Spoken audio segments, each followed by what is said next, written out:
Alors logiquement, si je te dis que Microsoft intègre son IA Copilot un peu plus dans Windows, tu seras pas forcément étonné. Et surtout si je précise que c'est dans Windows 11, vu que c'est quand même le but de ce nouvel OS. Mais si je te dis, ça va peut-être pas t'étonner, que Microsoft récupère tes données pour entraîner son IA, et qu'en plus de ça, on peut observer des baisses de performance à cause de cette fonction, de ces options préactivées. Alors, ce que je vais montrer, c'est en cours de déploiement, c'est encore en bêta, donc il peut y avoir des problèmes, et surtout, tu peux ne pas avoir accès à ces options. Alors, le mieux, évidemment, c'est de vérifier et de désactiver ces options. Je vais tout te montrer comment faire, évidemment, je vais tout t'expliquer le fonctionnement, mais le mieux, évidemment, ça va être de le désactiver si tu y as accès, ou au moins de t'informer pour pouvoir le faire quand tu y auras accès. À titre personnel, je n'avais pas du tout cette nouvelle fonctionnalité, je l'ai eu uniquement quand j'ai installé proprement Windows depuis la 25H2, mais évidemment, j'ai dégagé l'option dès que je l'ai vue, et du coup, là, on va en parler, je vais te montrer comment ça fonctionne. Donc déjà, l'option dont je te parle concerne la Xbox Game Bar. Donc la Xbox Game Bar, c'est quoi? C'est cette interface, cet overlay là, donc avec le raccourci Windows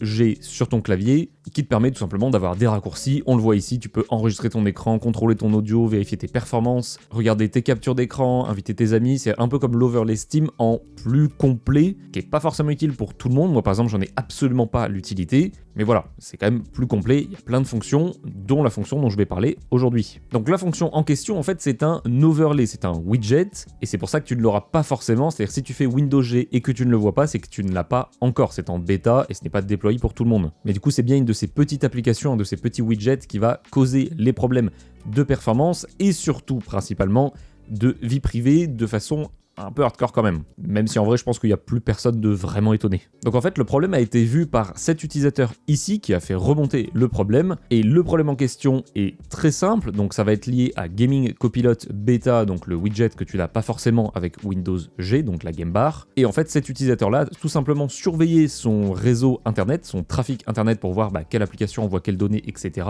Et il a vu tout simplement que Gaming Copilot, cette nouvelle fonction, envoyait des informations à Microsoft pour tout simplement entraîner le modèle d'IA basé du coup sur des screens, avec en plus de ça une extraction du texte, donc ça va récupérer le texte des screens directement, donc avec un système OCR, et qui du coup sera directement envoyé au serveur de Microsoft. Et surtout le plus flippant qu'il précise ici, j'ai traduit pour un souci de compréhension, donc c'est qu'effectivement Gaming Copilot envoyait automatiquement tout ce qu'il faisait à Microsoft, y compris un jeu sous NDA, donc en fait c'est sous contrat de confidentialité. Par exemple, si tu testes un jeu en avant-première, t'as pas le droit d'en parler ni de montrer des images. Tu es sous contrat, et visiblement Microsoft n'a pas les contrats. Alors quand je parlais de performance au début de la vidéo, c'est aussi le cas. Alors c'est des tests indépendants, j'ai pas testé personnellement, donc c'est à prendre avec des pincettes en sachant que c'est en bêta, mais quand même c'est à souligner. Il y a eu pas mal de tests indépendants et on est sur une dizaine de FPS de pertes en moyenne. Alors peut-être que dans ton cas tu n'auras aucune perte, peut-être que dans ton cas tu auras plus. Voilà, c'est vraiment, on est sur du bêta et sur du test indépendant, mais dans tous les cas ce qu'il faut retenir c'est que ça prend des performances, c'est plutôt logique vu que ça récupère, ça fait des screens, ça les envoie, bref ça fait quand même pas mal de tâches en fond, donc forcément on peut s'en douter que ça prend des performances, mais surtout c'est sur la vie privée où ça pose un réel problème parce que ça capture vraiment tout, et surtout sans te demander. Alors pour le désactiver il indique directement comment le faire, c'est plutôt simple en vrai. En fait quand tu vas ouvrir Windows G tu vas avoir donc plein de petits overlays, de petits widgets. Sur le widget Gaming Copilot, moi je sais qu'il était au milieu quand je l'avais ouvert, tu as tout simplement les paramètres, donc ça va être 3 petits points, une roue crantée, bref, un logo de paramètres, tu vas cliquer dessus, et ensuite en allant dans Privacy Settings, je fais aucun effort, j'ai un peu la flemme, il y a plusieurs options, Model Training on Text, Model Training on Voice et Personalization and Memory. Ça va, j'ai pas été trop mauvais. Donc le premier, le Model Training on Text, c'est-à-dire que ça va récupérer tout le texte qui est affiché sur l'écran, donc avec système OCR comme j'ai expliqué juste avant, et du coup ça va automatiquement l'envoyer au serveur de Microsoft via du coup des captures d'écran, donc en fait ça fait une capture d'écran, ça récupère tout le texte de la capture d'écran, tout est envoyé au service de Microsoft, au serveur de Microsoft. Le modèle Training on Voice, là c'est plutôt simple, tu vas parler, il va récupérer les audios et du coup les traiter directement pour améliorer le modèle. Et Personalization and Memory, là c'est pour personnaliser en fonction de tes centres d'intérêt, récupération de données, et en plus de ça du coup garder en mémoire avec le côté Memory. Donc ce qu'il faut faire c'est très simple, tu décoches les trois ici, je te conseille de delete Memory également pour supprimer tout ce qu'il a pu enregistrer potentiellement précédemment, mais là du coup on enlève que le côté vie privée, on n'enlève pas le côté performance, et en plus on l'a pas totalement désinstallé, il reste en fait totalement actif, c'est juste qu'il va pas récupérer de données réellement. Sauf que la grande question c'est à quoi ça sert Gaming Copilot IA? De mon côté je trouve que ça ne sert strictement à rien, donc ça ne sert à rien de l'avoir, donc je vais te montrer comment l'enlever aussi. Donc en fait, pour l'enlever, c'est beaucoup plus simple pour le coup. Tu vas cliquer du coup sur le widget qui est juste ici. Tu vas faire clic droit et tu auras un bouton retirer, désactiver, désinstaller. Voilà, un widget de ce style-là. Tu pourras toujours le réinstaller plus tard, mais de toute façon, je vois pas l'utilité. On sait jamais, moi j'ai pas l'utilité, peut-être que toi oui. En tout cas, tu pourras tout simplement le désactiver et le désinstaller de cette façon-là.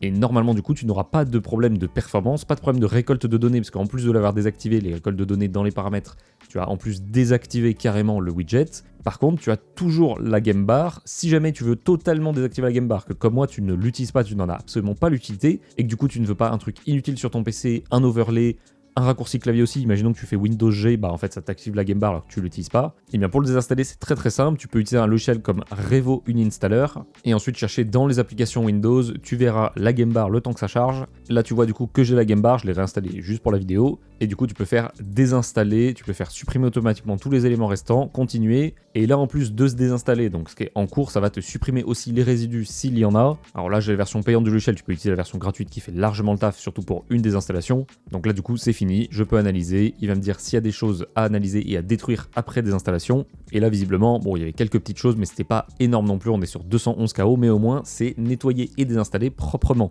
Donc là maintenant tu peux adapter en fonction de ton cas de figure. Si par exemple tu veux garder la game bar, donc ne pas la désinstaller mais ne pas avoir de récolte de données, eh bien tu peux aller dans les paramètres du widget et les désactiver. Si tu ne veux carrément pas du tout utiliser le widget, eh ben tu sais comment le retirer, le désinstaller. Et si tu n'utilises pas du tout la game bar et que tu ne veux pas l'utiliser, bah tu sais également comment le désinstaller. Alors tu peux le faire sans Revo Installer, mais c'est mieux d'utiliser un logiciel de ce style-là pour désinstaller complètement et proprement. Alors n'hésitez pas à me dire en commentaire directement ce que vous pensez de cet ajout, de cette modification. De mon point de vue, ça ne sert pas à grand chose d'avoir ce système d'IA là en jeu. Nvidia avait déjà fait un peu la même chose et je voyais pas du tout l'utilité. Surtout que ça fait un moment que c'est sorti et je vois personne en parler. Donc je pense que là ça sera pareil, ça sera encore une chose inutile, mais c'est un bon prétexte pour récupérer des données et pour entraîner son modèle IA avec des fonctions et des options activées par défaut. Ce qui d'ailleurs niveau loi européenne, je suis pas sûr que ce soit très autorisé. Donc ça ce sera à vérifier, ce sera sûrement modifié plus tard, mais en attendant ils auront fait un peu de récolte de données, ça fait toujours plaisir. Hein. Donc dites-moi si vous allez garder la game bar, utiliser cette fonction, je vois pas l'intérêt, mais on sait jamais, ça peut débattre dans les commentaires, c'est plutôt intéressant.